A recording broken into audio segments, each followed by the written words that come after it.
Hi there. Today I'm going to teach you to play Ice Towers, the real-time game of pyramid stacking. Ice Towers is one of the many games you can play with a copy of Pyramid Arcade. The object of the game is to claim the most powerful pyramid towers by successfully ending the round with your color on top of the towers with the greatest number of points. Points are determined by pip count, with 1 pip smalls being worth 1 point, 2 pip mediums 2, and the 3 pip large pyramids giving you 3 points. So in this case, I would get 6 points. Ice Towers is a game that can be played with up to 6 players and as few as 3.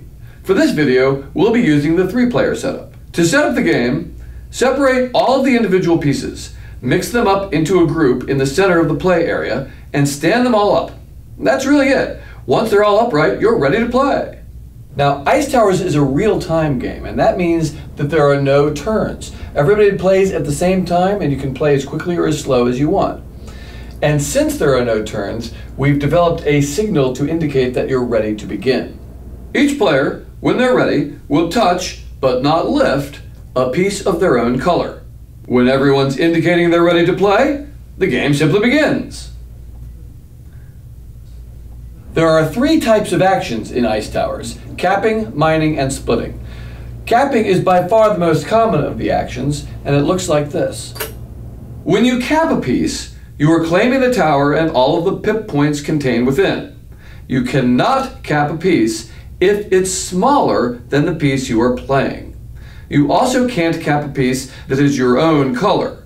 You can only cap an opponent's piece that is either the same size or larger than the one you are playing. So bigger pieces have a higher pip count, so they're worth more, but smaller pieces can cap any type of tower, so they're more powerful. Strategically, it's best to start with your larges, because they can only be played on other larges, and to save your smalls for later in the game, because they can cap anything. So you see, as people start moving to smaller and smaller sizes, towers are beginning to take shape. Keep in mind that once a piece is part of a tower, it can't be used to cap any longer. The second type of action you can take is called mining, and it allows you to take a piece of yours back out of a tower. However, you can only mine if your color is not on top of the tower. This is the most common mistake people make when trying to learn this game. If your piece is on top of the tower, you own it, but you cannot mine out of it. You also cannot mine if you have fewer than 2 pieces in the tower. Conversely, if you had 3 or 4 or more, you would be able to mine multiple times. There's no rule specifying which piece you can take out of a tower when you mine. So let's say I take the large one out. Now, when you mine, there are 2 things you have to do immediately. The first is that you must immediately reassemble the tower.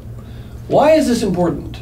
Well, let's say I mine out this piece and take the top part of the tower with me to try to save time, like this.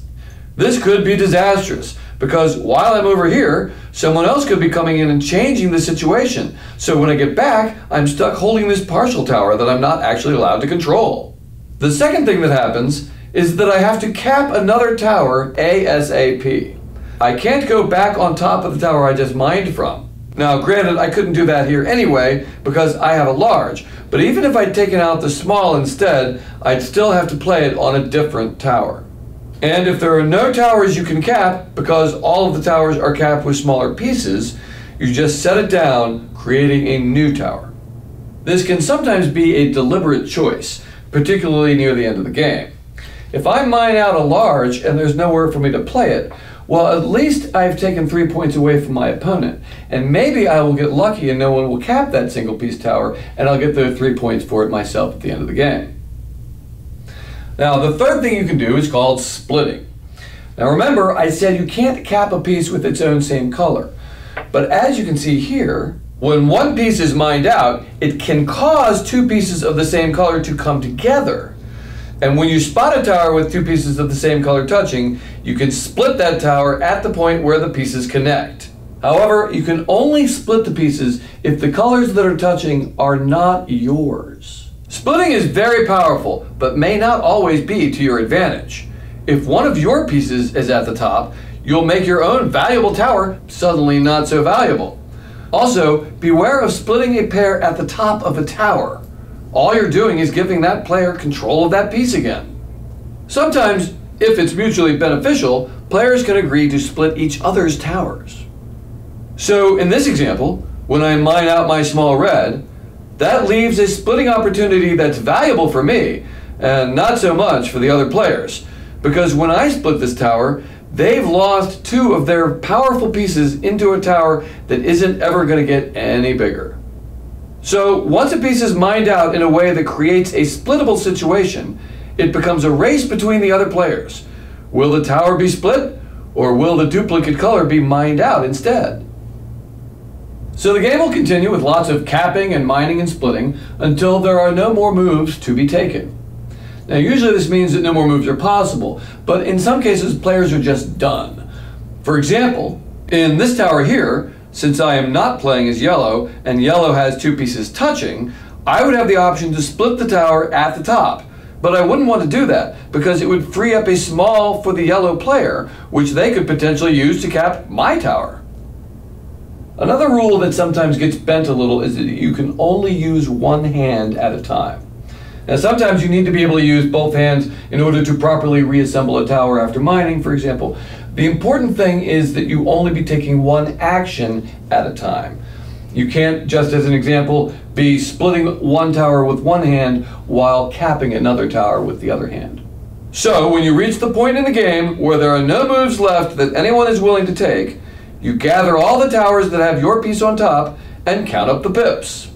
Once you have your towers, you can unstack and restack them as you wish to make it easier to count your score. I like to put them into 10-point stacks.